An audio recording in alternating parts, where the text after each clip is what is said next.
Imagemo. Imagemo. Imagemo. Imagemo. Imagemo. Imagemo. Imagemo. Bonjour, c'est Marie Lalande au micro d'Imagemo à voix haute, épisode du 25 mai 2025. Aujourd'hui, en seconde partie d'émission à Dis-moi ce que tu lis, je reçois Lucie Vandal, enseignante de français et 4 de ses élèves en 3e secondaire à l'ESPAT, c'est l'école secondaire de Pointe-aux-Trembles, Clara Bessner, Lily Trottier, Cassandre Boulay et Maïka Daigneault. Ce sont elles également qui assurent la tribune littéraire Voici ce que j'en pense, puisqu'elles vont nous faire entendre le balado qu'elles ont réalisé et produit à propos du roman de Patrick Isabelle, Camille. Et on terminera avec quelques événements littéraires qui se vivent tout près de chez vous ou un peu plus loin avec les actualités littéraires. Mais d'abord, en première partie, dans les coulisses du livre, je reçois l'autrice Amélie Dumoulin et Virginia Houle de la librairie Le Repère à Granby nous présente ses coups de cœur de libraire. Encore une fois, vraiment, tout plein de livres et de choses à découvrir sur la littérature jeunesse.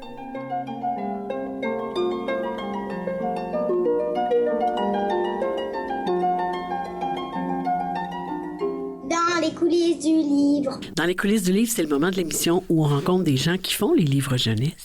Je reçois maintenant avec grand plaisir l'autrice Amélie Dumoulin. Bonjour Amélie. Bonjour Marie. Bienvenue à Imagemo à voix haute. Merci. Je te présente, on a décidé qu'on se disait dessus, je te présente aux auditeurs et aux auditrices. Amélie, tu es née en 1975. Oui. Ça veut dire que tu fêtes tes 50 ans cette année. Voilà, oui. Tu as étudié en théâtre, tu es détentrice d'une maîtrise en études théâtrales de l'UQAM et tu es issue de la pratique théâtrale collective.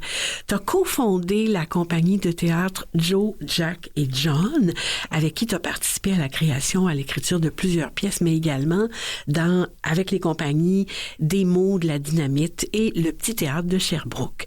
Le théâtre est toujours bien présent dans ta vie. Oui. Tu es rédactrice au Théâtre français du Centre national des arts d'Ottawa et tu enseignes la création théâtrale à des artistes professionnels en situation de handicap aux Muses, voilà, oui. Au Centre des arts de la Seine. Oui. Et parallèlement, tu as publié en 2015 chez Québec Amérique un premier roman jeunesse, Fée aime Fée. M, la lettre M, oui. Qui a obtenu l'année suivante le prix des libraires. Et il y en a eu quelques autres, des livres ensuite, dont on va parler tout à l'heure. Là. Mais d'abord, dis-moi, qu'est-ce qui t'a mené du théâtre à l'écriture de romans et d'albums pour la jeunesse? Un hasard, comme ça arrive souvent dans la vie. Alors, j'étais tout à fait confortable dans ma vie d'autrice pour le théâtre. Ouais. Mais un jour, mon conjoint de l'époque, qui est toujours mon conjoint d'ailleurs aujourd'hui,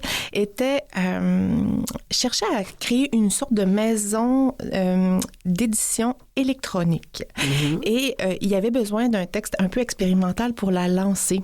Donc, il m'a dit un peu entre deux chaises, mais pas entre deux chaises, on était sur le sofa dans mon salon. Il m'a dit, écris-moi s'il te plaît, sachant que j'ai quand même l'écriture fluide et libre et facile. Il m'a dit, écris-moi s'il te plaît un petit livre jeunesse, là, un truc pour ados, ça pogne les affaires pour ados. Tu m'écris ça, puis je fais mes petits tests avec pour voir si je peux lancer ça en ligne, comment ça fonctionne l'édition en ligne. Et au moment où il me dit ça, le titre est tombé dans ma tête comme vraiment une réalité. Là. Il est apparu dans ma tête, Fée aime Fée. Oui. J'ai tout de suite découvert mon personnage, je le voyais, puis j'ai vu apparaître un peu dans le flou toute une bagatelle de personnages secondaires.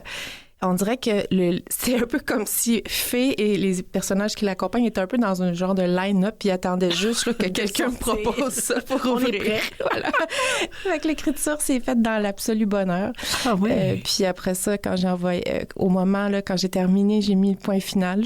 J'ai dit à mon chum, je veux pouvoir tenir le livre dans mes mains, je veux pouvoir sentir son odeur. Oui. Ce qui n'est pas possible dans une publication électronique. Mais non, que ce soit un objet alors. Voilà. Ah oui. Alors, je l'envoyais à des maisons d'édition, puis il y en a 2 qui l'ont accepté. Formidable. Ouais. Si tu avais à choisir comme créatrice, qu'est-ce qui resterait dans ta vie, le théâtre ou les livres? Demandez-moi de sauver un seul de mes 3 enfants. Ça se peut pas. C'est absolument cruel. Mais je dois dire que effectivement, j'étais confortable dans mon aquarium de théâtre collectif. Il reste que c'est un art de partage et de compromis. Ouais. On n'est jamais le héros total de son monde. On doit travailler avec plusieurs univers. Et donc, là, l'écriture, dans ma cabane d'écriture, être le boss de mon univers, décider, hey, moi, je vais passer un éléphant en pédalo dans mon histoire, puis personne ne peut rien dire, jusqu'au moment où je le présente à l'édition. Oui, là, il y a quelqu'un qui le dit. La cabane secrète d'écriture, pour moi, ça a été une grande découverte, puis vraiment, cruellement, si j'avais à choisir, je choisirais la littérature pour ça. Mais le théâtre est toujours... Mais le théâtre, ça reste... J'ai des frissons juste de dire ce mot-là. Ouais. Ben oui. Moi, j'aimerais qu'on revienne sur Fée, le personnage de Fée M. Fée, qui revient dans Fée verte, qui est paru, lui, en 2017, toujours chez Québec Amérique. Et lui a obtenu le prix Alvin Bellil l'année suivante. Ces 2 romans qui ont eu un grand, grand succès. Félicitations. Merci. Est-ce que tu peux nous raconter Fée? Bon, Fée, c'est une jeune fille qu'on découvre au début du roman. Elle a la quinzaine, elle va avoir 16 ans à la toute fin du roman. Et puis, c'est une créature d'un quartier à Montréal qui s'appelle le Myland, un quartier extra multiculturel où on mange les meilleurs bagels au monde. Disons-le. Puis, Fée est habitée par ce quartier-là, c'est-à-dire qu'il va être tout le long du roman, le quartier est presque un personnage, le Myland.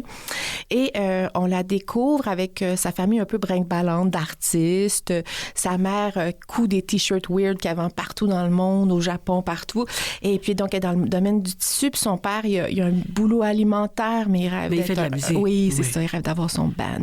Et fait dans ce milieu-là un peu excentrique, un peu artiste, et elle découvre un micro-salon de coiffure dans un espace industriel. Chez Rosa. Oui.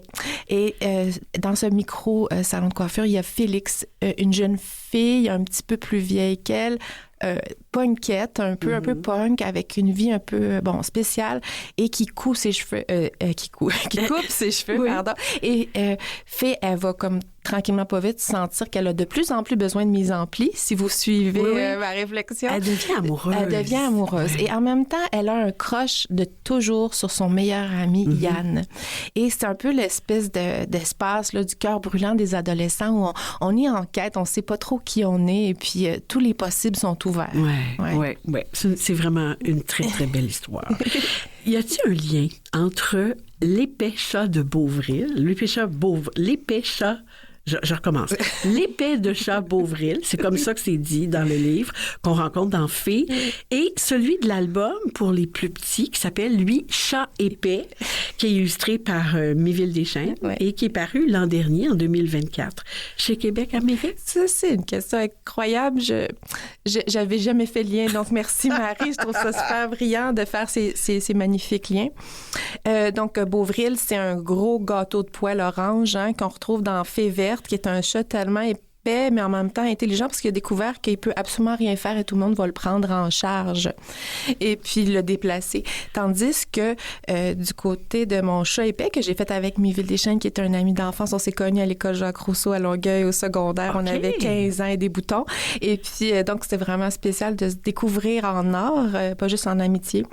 Puis, avec Miville, on avait encore cet amour-là des chats qui revient. Des animaux en général dans mes livres. Il y a des fois même... C'est présent. Dans mon dernier livre, Diamantante, même l'éditrice Carole Tremblay de La Courte Échelle me dit « Bon, il y a un peu trop d'animaux, il faudrait en couper, Amélie. Il fallait que je coupe des animaux. » Donc, voilà. Il y a l'amour des animaux, mais ce que j'aime des chats particulièrement épais, c'est qu'ils ont un droit absolu d'exister. Oui. De juste s'étendre dans la nature, répandre leur graisse au soleil et être beau et complet. Des chats, en fait. Et donc, je pense que c'est quelque chose auquel je rêve dans ma vie. On voudrait des chats.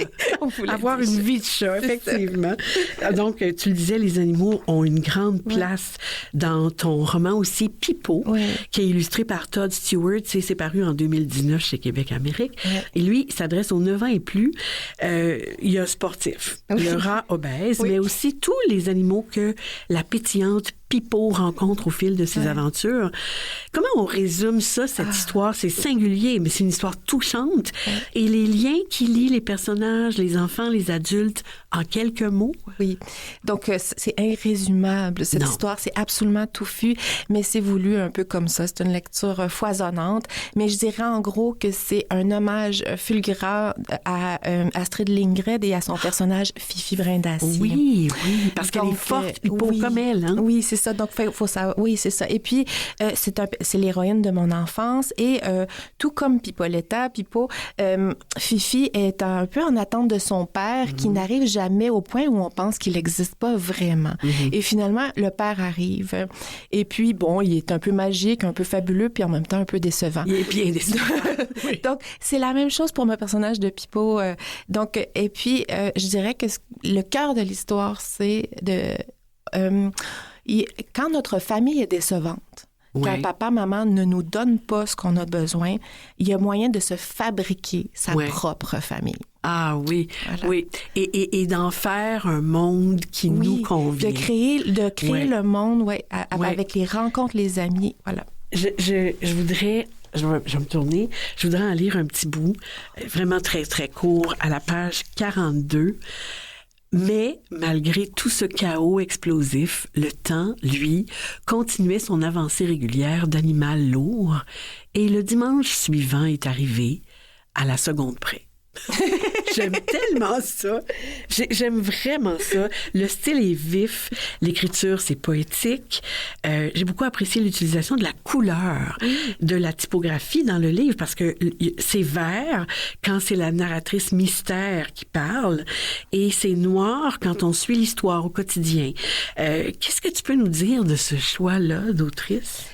Pour moi, c'était une évidence. Comme le récit est très foisonnant, j'avais envie de donner des clés instantanées rapides pour mes petits lecteurs et lectrices. Donc, effectivement, quand c'est noir, on est vraiment dans le cœur du récit. On suit Pipo vraiment sans aucun recul. Quand on est dans le vert, on est dans une lecture un peu plus omnisciente de l'autrice. Puis, elle se permet de commenter, même de dire « Non, Pipo, fais pas ça, va pas là, c'est pas une bonne idée. » Donc, moi, je ferais, on a comme le double récit. Puis, je trouvais ça intéressant de les avoir, même d'avoir un peu mon regard surplombant d'auteur dans le récit. Puis on a aussi une partie en bleu qui nous parle d'un chapitre qui était passé, de quelque chose qui s'est passé dans la vie de Pipo plus tôt. Donc, c'est vraiment pour donner des clés rapides, instantanées aux plus jeunes lecteurs. C'est très, très efficace. Tu as aussi écrit Kid. C'est un album illustré par Émilie Leduc. C'est paru en 2019 chez Québec Amérique. Ce livre-là, il est classé dans la collection des albums Coup de poing dans les bibliothèques de la Ville de Montréal. Pourquoi, d'après toi, pourquoi on devrait accompagner les jeunes dans cette lecture? Donc, c'est un livre qui peut se lire au très premier degré, avoir du fun. C'est un enfant que tous les adultes traitent comme une plante, au point même qu'on l'arrose. Hein? Le livre a des illustrations qui brillent dans le noir, des petits messages cachés. Il y a quelque chose de très sympa, puis avec un lectorat de 8 ans, on peut juste s'amuser avec. Mais effectivement, dès qu'on va un petit peu plus loin dans le récit, c'est un livre qui parle aussi de maltraitance, d'abandon. Et souvent, les lectrices et lecteurs qui viennent à mon kiosque, qui me disent « J'ai adoré tes livres, mais pour moi, c'est Kid », je me rends compte que parfois, sans le savoir, ces personnes-là parlent aussi d'eux-mêmes, puis de leur enfance. Et puis, j'avais envie de traiter ça, mais on dirait qu'au final, le message derrière Kid, c'est vraiment le vivant gagne tout le temps. À la fin, pareil. Oui. Il y a de l'espoir à la fin. Plus récemment, en mars 2025, c'est vraiment tout récent, est paru Diamant tendre à la courte échelle, t'en as parlé. C'est un roman qui s'adresse aux ados de 14 ans et plus. C'est un lecteur avisé, puisqu'il est question de sexualité dans ce livre-là. C'est un livre de la collection Micro qui propose de courts récits dans une langue parlée, et ce, dans quoi tu excelles. On est dans la tête, dans les pensées d'une jeune ado de 14 ans, dans son chaos personnel, et on découvre son secret. C'est un livre qui était d'abord du théâtre audio immersif. Qu'est-ce que ça veut dire? Que ça mange en hiver. C'est ça. Donc, le Diamant tendre, ça vient vraiment d'une pulsion que j'avais. J'ai une vingtaine dans mon premier appartement. Je regardais la rue. À l'époque, ça s'appelait la rue Amherst. Et puis, je voyais passer les gens sur la rue. Puis je me disais, mon Dieu, on dirait des personnages. On dirait que ma rue est un décor. Puis même, je me disais, est-ce que je pourrais, par la pensée, modifier le cours ou faire un speech à un passant qui s'arrête puis qui se met à réciter du Racine ou des choses comme ça. C'était toute mon envie d'amener mon esprit sur la rue. Et donc, j'ai eu la chance avec le Petit Théâtre de Sherbrooke, avec la metteur en scène Erika Tremblay-Roy, d'aller vraiment au bout de ce projet-là. J'ai fait des chantiers avec 2 adolescentes. Méliane Lagrandeur a terminé le projet. On était dans le stationnement du Roi du Coq-Rôti, sous une tente, en gradin. Les spectateurs avaient des écouteurs sur les oreilles et ils voyaient la rue. On fermait pas la rue, là. Tout ce qui se passait en temps réel faisait partie de la fiction. Et tout d'un coup, on avait accès à la voix d'une adolescente. On savait pas où elle était. Puis on avait même l'impression qu'elle était parmi nous, avec nous. Puis il y avait vraiment tout le temps cette tête d'autruche qui se tournait pour essayer de trouver où est-ce qu'elle est planquée. C'était très drôle pendant la représentation. Et mon but, c'était d'accéder non pas à sa parole, mais à sa pensée. Une pensée, c'est assuré, c'est foisonnant, c'est fractionné, c'est étrange, c'est chaotique. Ça n'a rien à voir avec l'effort qu'on fait pour mettre dans notre bouche notre pensée, donc la changer en parole. Puis j'avais le goût, dans l'écriture, de travailler le flot de la pensée dans une deuxième partie avec Carole Tremblay. C'est vraiment intéressant. Moi, je m'en voudrais de ne pas parler de ton expérience avec les jeunes du secondaire de l'école Jacques Ouellette. C'est une école de Longueuil pour non et malvoyants. Tu as obtenu en avril 24 la bourse Paul Daveluy et tu as fait une résidence d'écriture auprès de ces jeunes. Qu'est-ce que ça t'a permis de réaliser comme créatrice?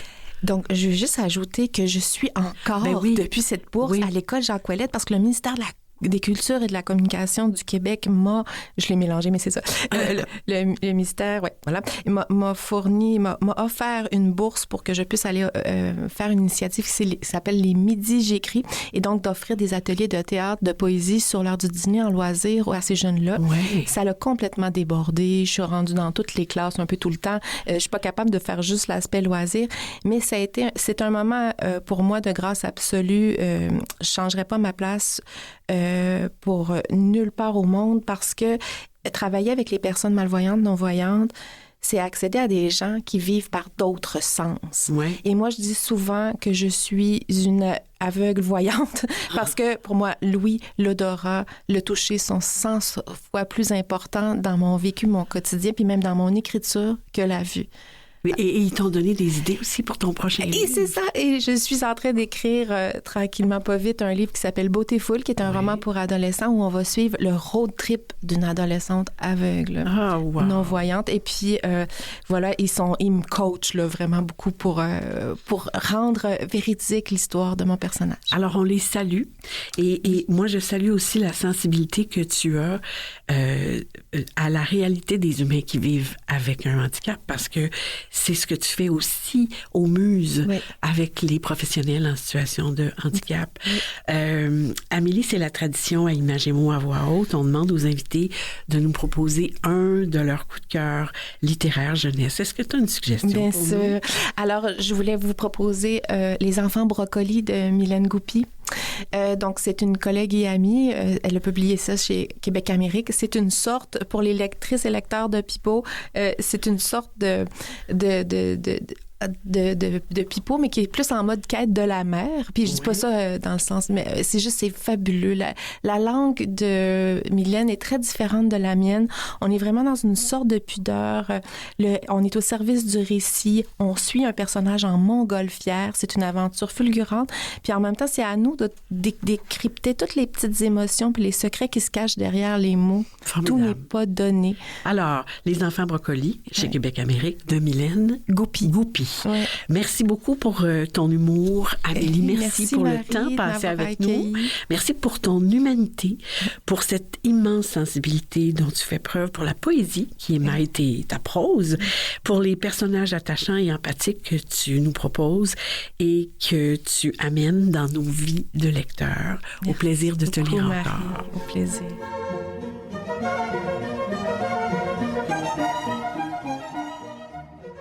Bonjour, je m'appelle Arwa Slaoui, j'ai 15 ans et mon dernier livre coup de cœur est Ce que le jour doit à la nuit de Yasmina Kadri, car selon moi, il aborde parfaitement le thème de l'amour et de l'aventure. Bonjour, je m'appelle Clémence Gauthier, j'ai 14 ans. Mon dernier livre coup de cœur a été Jamais plus de Colin Hoover, car selon moi, la violence conjugale était très bien abordée, plus l'amour qui était ajouté. Bonjour, je m'appelle Emma, j'ai 14 ans et mon dernier livre coup de cœur, c'est Nous les menteurs de E. Lockhart. J'ai adoré ce livre parce qu'on suit l'histoire d'une fille qui sort du déni après un accident très grave.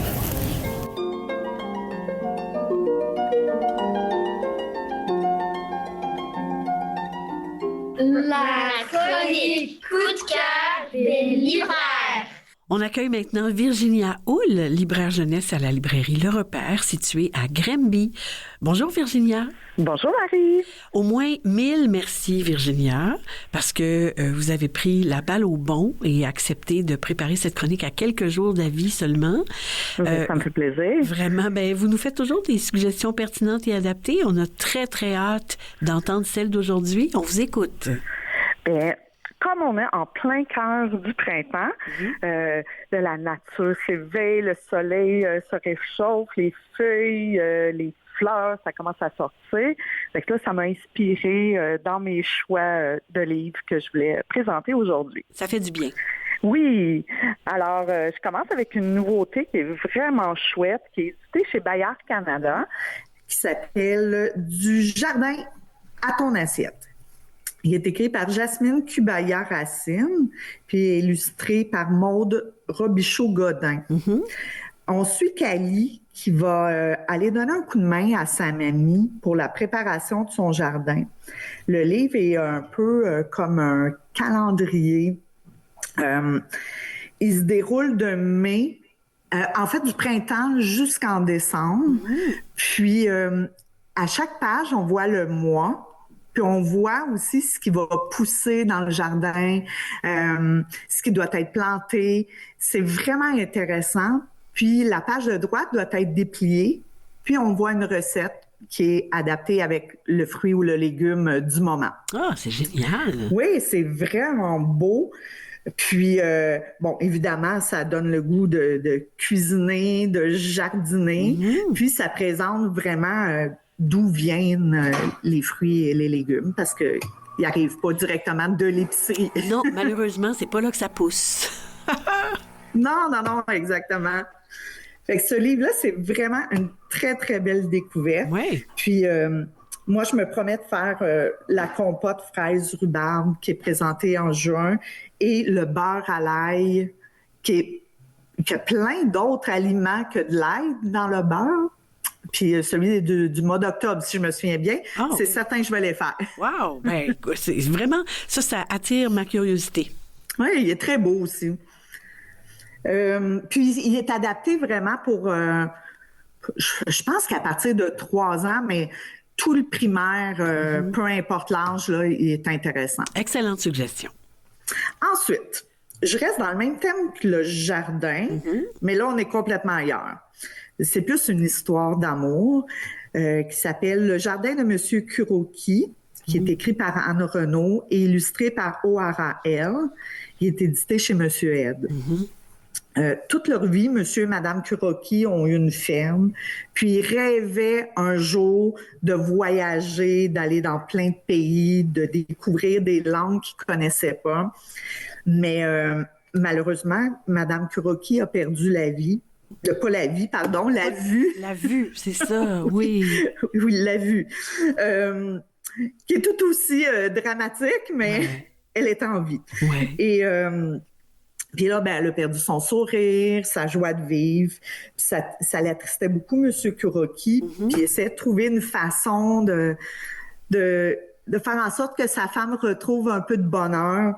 Puis il a créé un immense jardin de fleurs, tellement gros, tellement beau, qui a attiré plein de gens, des centaines, des milliers de gens de partout dans le monde, qui évidemment parlaient plein de langues différentes, qui venaient voir les fleurs, mais aussi rencontrer Monsieur et Madame Kuroki. C'est vraiment un album rempli d'amour, de partage, de compassion. Puis c'est aussi inspiré d'une histoire vraie. Puis j'ajoute un détail, Virginia. Ce livre-là est exposé actuellement à la bibliothèque municipale de Shintomi au Japon. C'est Anne Renaud qui a écrit ça sur sa page Facebook. Je trouvais ça bien intéressant. C'est génial. Oui. C'est magnifique, cet album-là. Oui. Je poursuis ensuite avec « Respecte les insectes » par Jules Howard et Gosia Herbia, qui est édité chez Multimonde. C'est un documentaire. J'aime beaucoup les documentaires et c'est sur les insectes. Bon, des documentaires sur les insectes, il y en a plein. Mais celui-là, c'est vraiment sur l'importance de l'insecte en particulier pour notre planète. Tout ce qu'il apporte, tout ce qu'il nous apporte. Il est magnifique. J'aime comment il est divisé aussi, comment que les insectes sont présentés. C'est très drôle. Puis, même si c'est un album, moi, je crois qu'il peut être lu comme un album. J'ai dit, même si c'est un documentaire plutôt, il peut être lu comme un album. C'est sûr, pas en une soirée, là, mais plusieurs chapitres à la fois. Puis, c'est les curieuses et les curieux, là, ils vont être servis. Là. Il y a beaucoup d'informations, c'est dynamique, c'est humoristique. Puis, j'ajouterais une petite confidence ici. Quand j'ai terminé le livre, j'ai réalisé que plus de la moitié des informations que j'ignorais totalement. Oh mon Dieu, alors on apprend plein de choses. Oui, même les adultes vont être servis. Oui. Vous aviez dans votre petite poche en arrière 2 autres titres dont vous vouliez parler rapidement? Oui, rapidement, comme j'étais dans la thématique jardin, insectes, je peux pas passer à côté de la bande dessinée d'Iris Boudreau aux 400 coups, qui est Gervais Incorable, qui est comme une adaptation de La cigale et la fourmi, mais d'une façon très, très humoristique, qui est pour les plus vieux, je dirais 8 ans et plus. Puis, à la manière de Iris Boudreau. Extrêmement drôle. Ah oui. Et puis un petit dernier pour la route? Bien, Colette n'a besoin de personne. En fait, ça parle pas de jardinage, mais c'est juste un insecte d'une abeille. C'est par Jean-François Sénéchal et Pascal Bonenfant chez Comme des Jardins. Comme des géants? Comme des géants, oui. Mais on est dans le thème des jardins, c'est ça l'affaire. Puis, c'est Colette qui pense qu'elle a besoin de personne, est capable de tout faire tout le temps, mais elle va réaliser que le groupe, l'entraide, des fois, ça mène un petit peu plus loin, puis ça fait ça crée des amitiés aussi. C'est vraiment une belle histoire. Ah, parfait. Et tous ces titres, Virginia, les auditeurs vont pouvoir en trouver les références sur le site de l'émission. Je vous remercie encore une fois, chère Virginia. Au plaisir d'une prochaine rencontre. Merci. Au revoir. Au revoir. Je m'appelle Maïka Daigneault et j'ai 15 ans. Mon dernier livre coup de cœur, c'est La Maison des Feuilles de Mark Z. Danielski. J'ai adoré parce que c'était mystérieux et c'est le but de l'auteur de nous garder dans le mystère. Restez avec nous.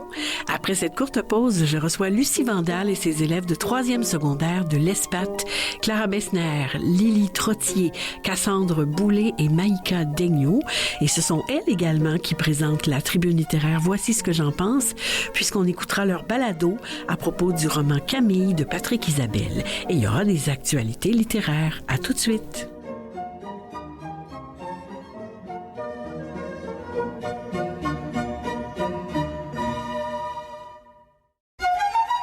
Bienvenue à cette seconde partie d'Images et mots à voix haute.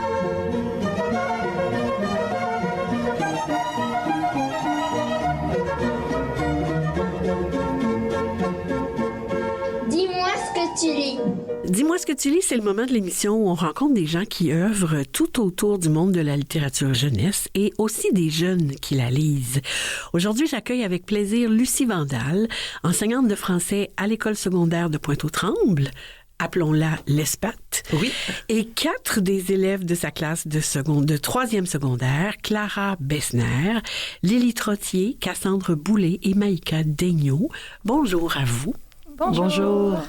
C'est un plaisir de vous recevoir ici. Bienvenue à Images et mots à voix haute. Lucie, qu'est-ce qu'on peut dire de l'ESPAT, l'école secondaire de Pointe-aux-Trembles? Bon, on peut dire que c'est la plus belle et la meilleure école.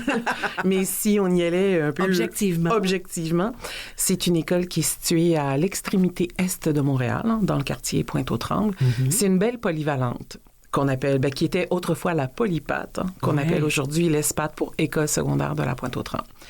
Elle est magnifiquement bien située, tout près du parc nature de la Pointe-aux-Prairies. C'est très beau. Oui, moi, les élèves pourront en témoigner. En début d'année, on s'en va faire de la création dans le parc. C'est un beau terrain. Hein. Il y a beaucoup de verdure, beaucoup d'arbres autour de cette école-là. C'est une école qui compte un peu plus de 1600 élèves de la première à la 5e année du secondaire. Quand même. Qui viennent de tous les milieux. Pour ceux qui connaissent les cotes, là. Oui, de défavorisation. Oui, de défavorisation, pardon. On est autour de 8 ou 9. Là. Donc, c'est presque le maximum. C'est presque le maximum. Ouais. C'est un quartier qui a beaucoup changé dans les dernières années. Hein. On a accueilli beaucoup d'immigration. Donc, il y a une trentaine d'années, quand moi, j'ai amorcé ma carrière là-bas, c'était en très grande majorité là, ce qu'on appelle le caucasien francophone blanc de souche. Maintenant, on reconnaît dans les corridors beaucoup de communautés.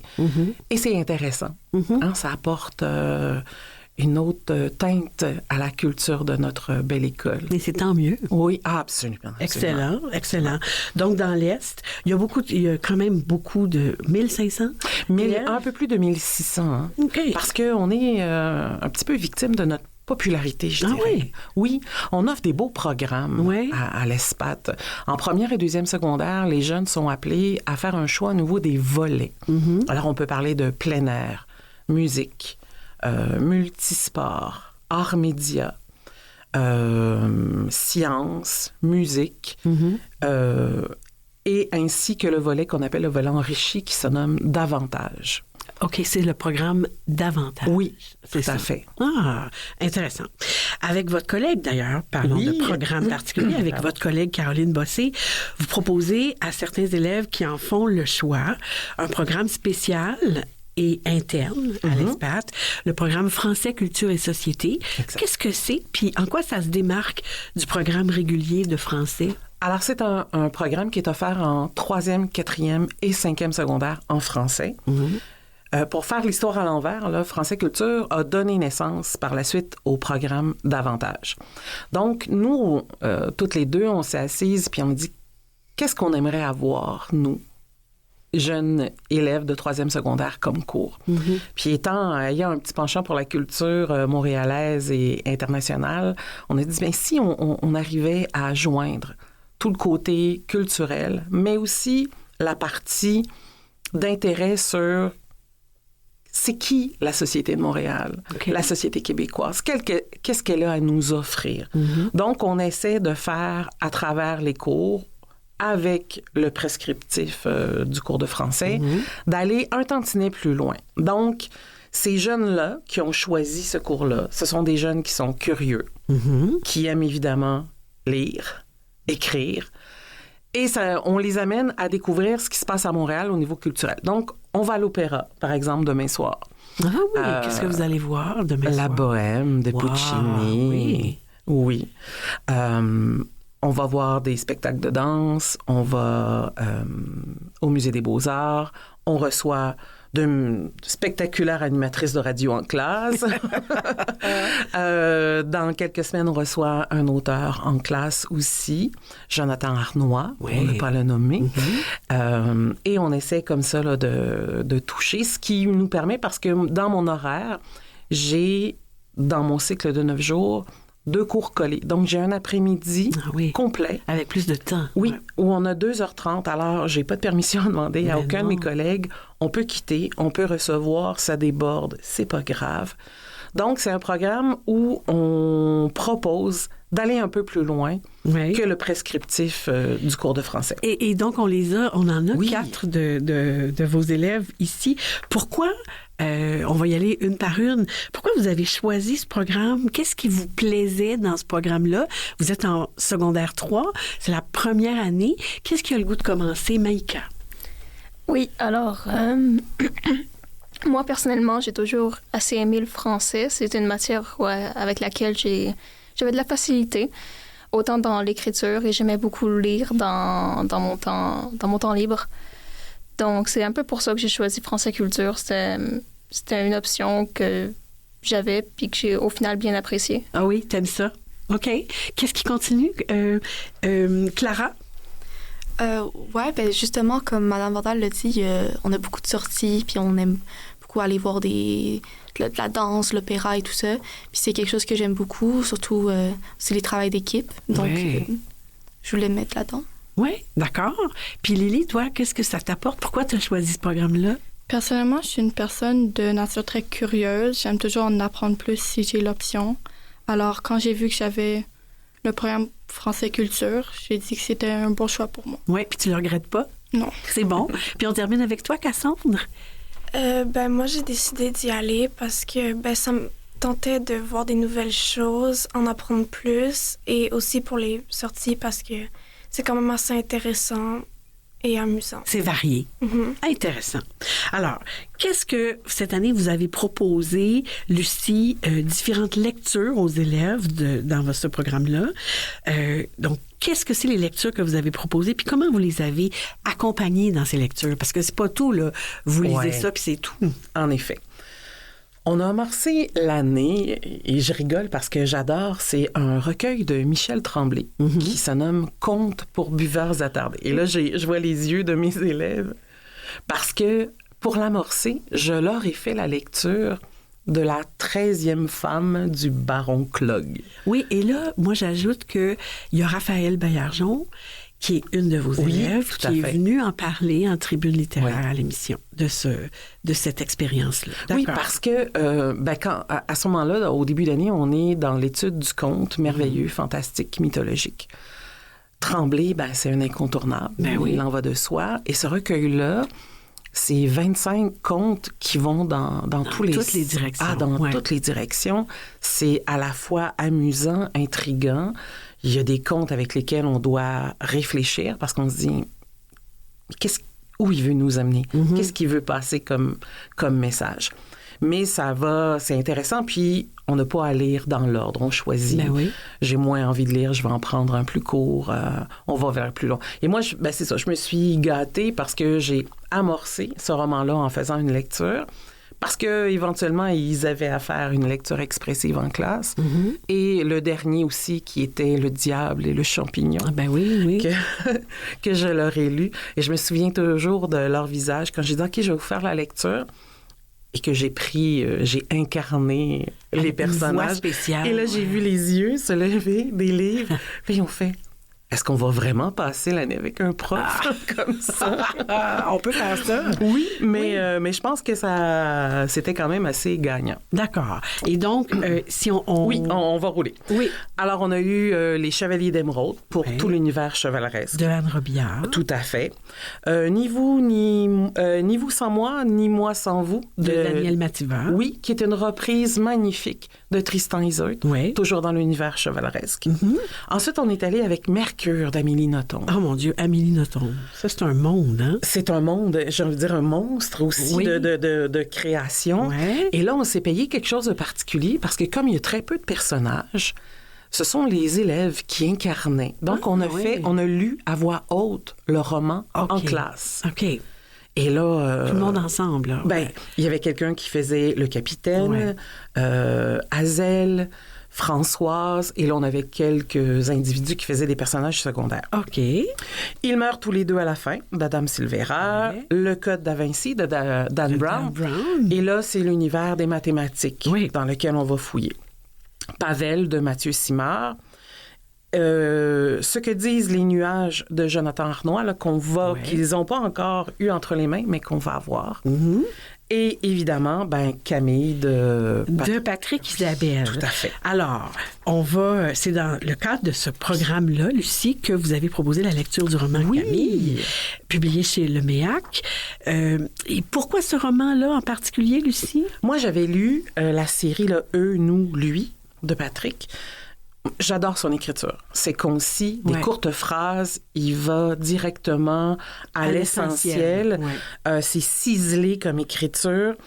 Et dans Camille, sans aller trop loin, il aborde un sujet qui est très important, la violence conjugale. Oui, tout à fait.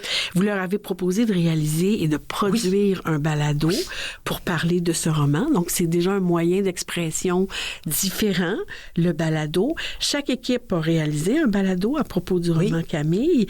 Et c'est votre équipe, Maïka, Clara, Lily et Cassandre, qui a été choisie pour l'émission d'aujourd'hui pour présenter votre balado.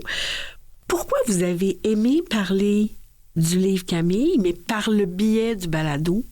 Qu'est-ce qui commence? Clara? Ben, ça nous pousse à réfléchir un peu plus sur le roman, parce que tu le lis puis tu l'aimes parce que c'est vraiment bon, mais de réfléchir à pourquoi tu l'as aimé et qu'est-ce qui était vraiment important, et genre le style de l'auteur et tout ça. Ouais. Donc, ça nous a fait plus réfléchir là-dessus. D'accord. Est-ce qu'il y a quelqu'un qui veut ajouter quelque chose?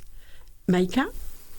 Le personnage de Camille est un personnage d'à peu près notre âge, donc on n'a pas exactement son âge, mais ça se voit de sa manière autant d'écrire dans son journal que de parler. Et c'était assez intéressant d'analyser ça et d'en faire un balado. Oui, oui. Puis dans le balado, on vous entend en parler ensemble de ce livre. Est-ce que vous vouliez ajouter quelque chose, Lily Cassandre, ou on l'écoute tout de suite? Alors, allons prendre le temps de l'écouter, votre balado. À Imagez-moi à voix haute, on présente la chronique Tribune littéraire « Voici ce que j'en pense », où on donne la parole à des jeunes, fin primaire, secondaire, pour parler d'un livre qu'ils ont lu, apprécié. Alors, on vous laisse investir cette chronique. Clara Bessner, Lily Trottier, Cassandre Boulay et Maïka Daigneault, on écoute votre balado. Tribune littéraire, voici ce que j'en pense. Bonjour, je m'appelle Clara Bessner et on se retrouve pour une autre chronique littéraire. Je suis avec mes camarades de classe, Lily Trottier, Maïka Daigneault, Cassandre Boulay. Et aujourd'hui, on va vous parler d'une des œuvres littéraires de Patrick Isabelle nommée Camille. Dans ce livre, on suit Camille, une fille discrète et renfermée, qui chez elle subit de la violence physique de son père. Un soir, sa mère et elle fuient en Acadie. Elle s'installèrent chez sa grand-mère et quelques mois plus tard, Camille disparut mystérieusement. Dans cette émission, on vous parlera de certains points importants de ce livre et vers la fin, on vous donnera une petite appréciation ainsi que à qui on voudrait le conseiller. Donc sans plus tarder, je laisse la parole à Maïka. Alors oui, l'une des choses qui me saute le plus au visage en lisant Camille, c'est la structure de l'histoire qui met toute l'ambiance du roman. D'un chapitre à l'autre, on passe du journal de Camille au moment présent. Parfois, un passage de son journal nous permet de comprendre ce qu'il s'est passé dans le chapitre précédent ou ce qu'il va se passer dans le prochain chapitre.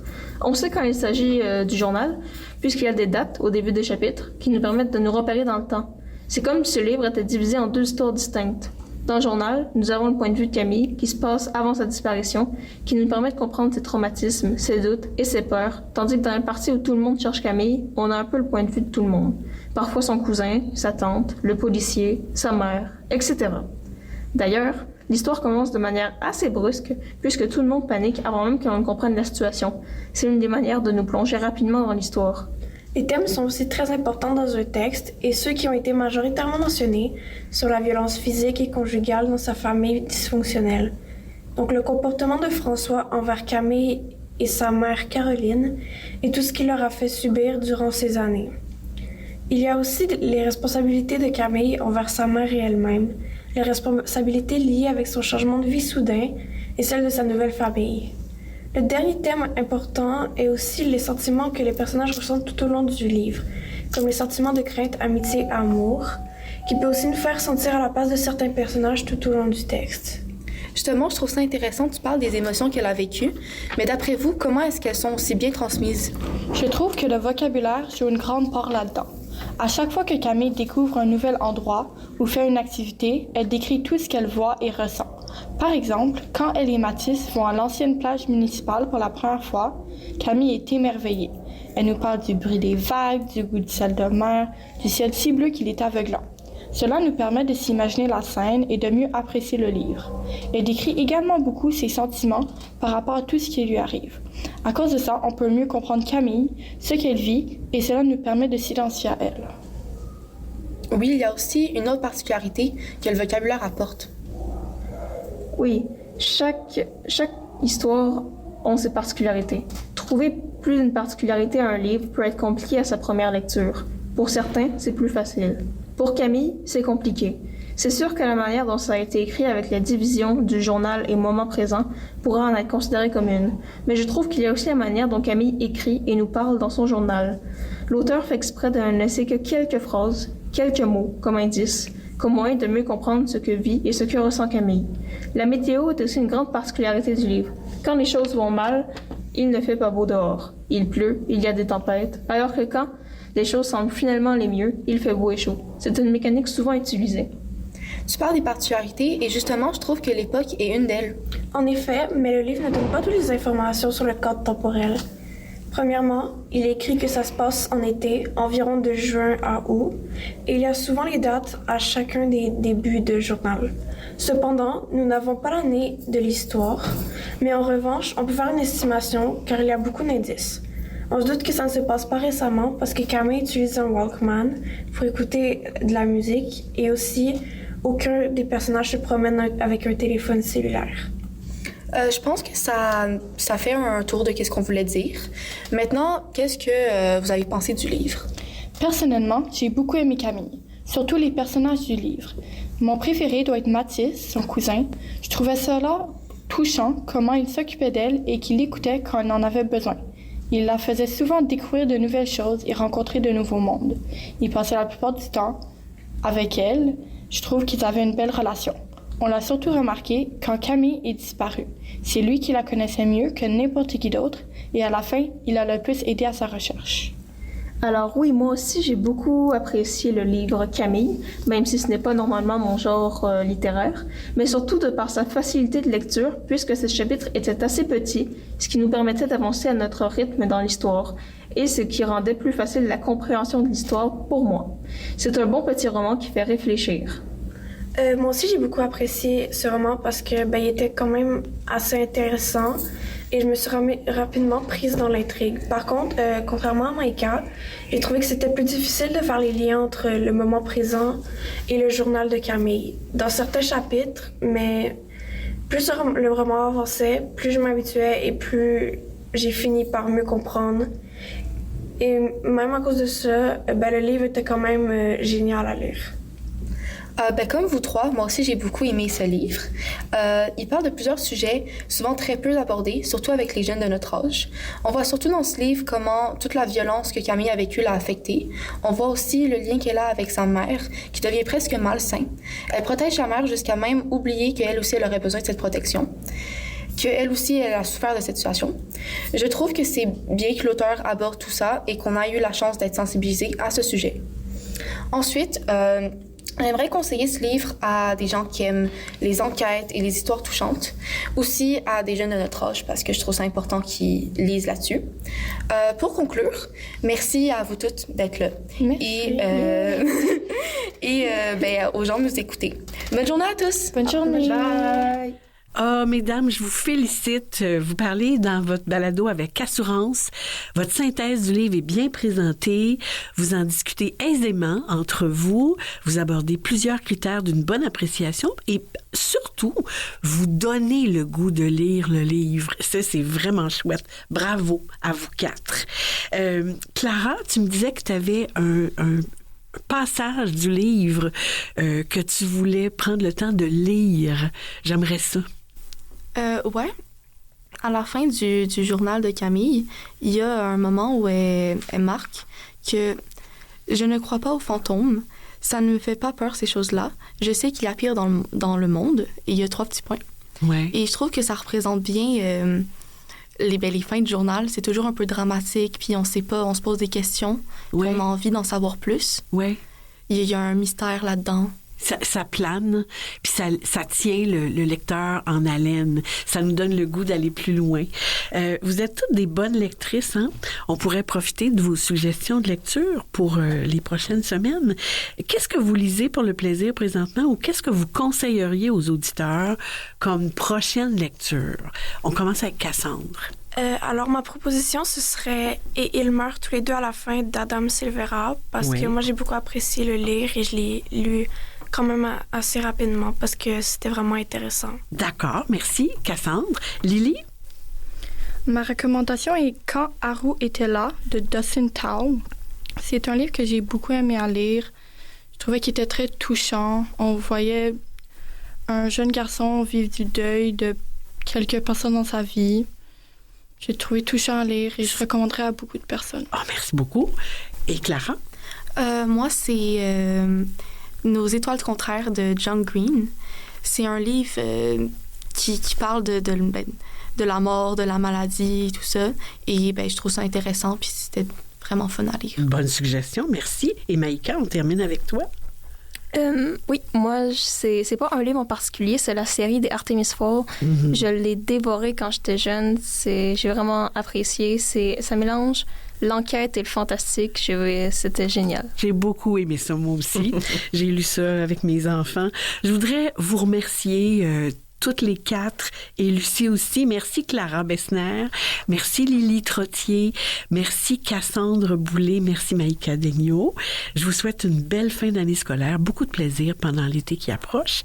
Merci Lucie Vandal. Merci Marie. Merci de proposer à vos élèves des suggestions de lecture stimulantes qui sortent des rangs, qui les amènent plus loin. Merci de leur faire découvrir des auteurs, des autrices qui les font réfléchir et surtout, imaginez un monde meilleur, on en a bien besoin. Ah, absolument. Merci beaucoup. Les actuels littéraires. D'autres idées de lecture et de sorties littéraires. Sur le site de l'émission, on vous met tous les liens vers les événements et activités mentionnés.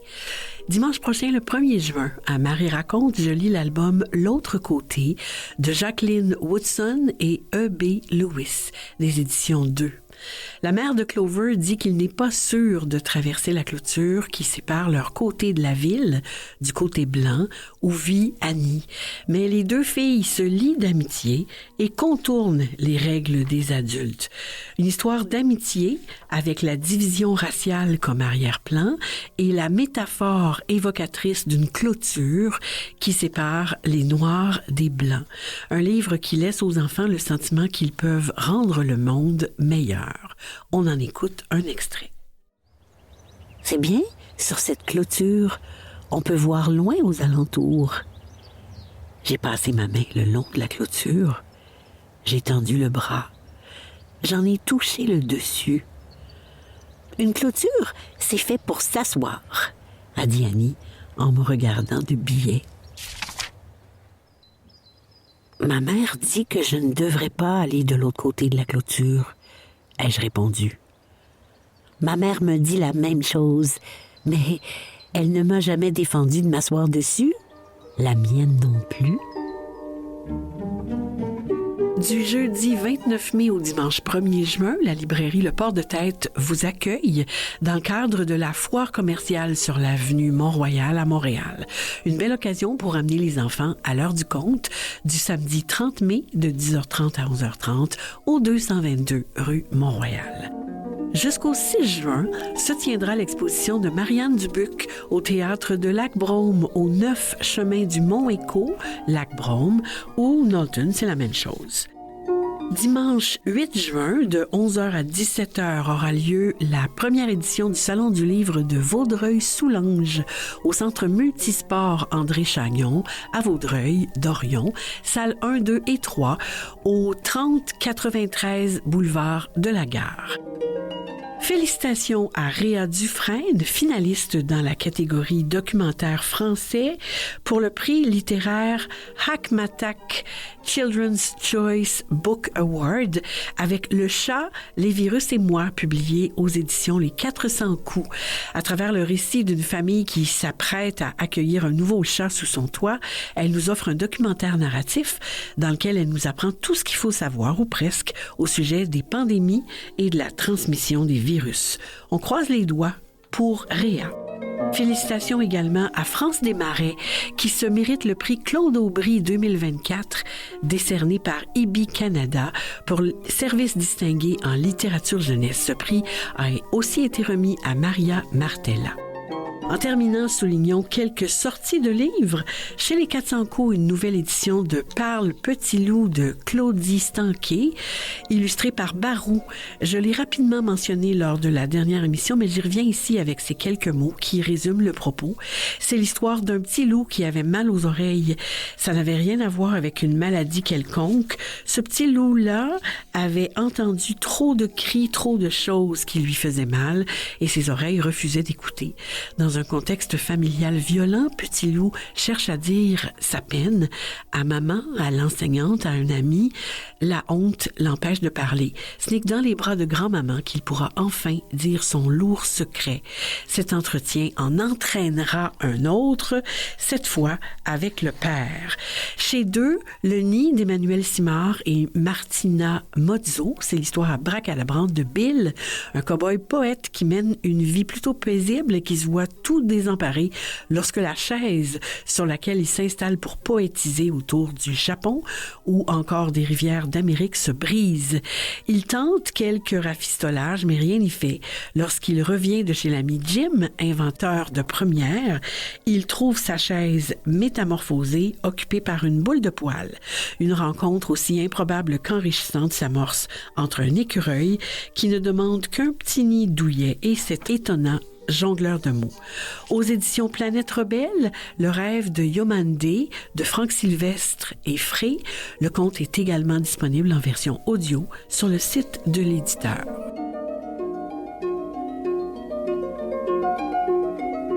Voilà, c'est tout pour aujourd'hui.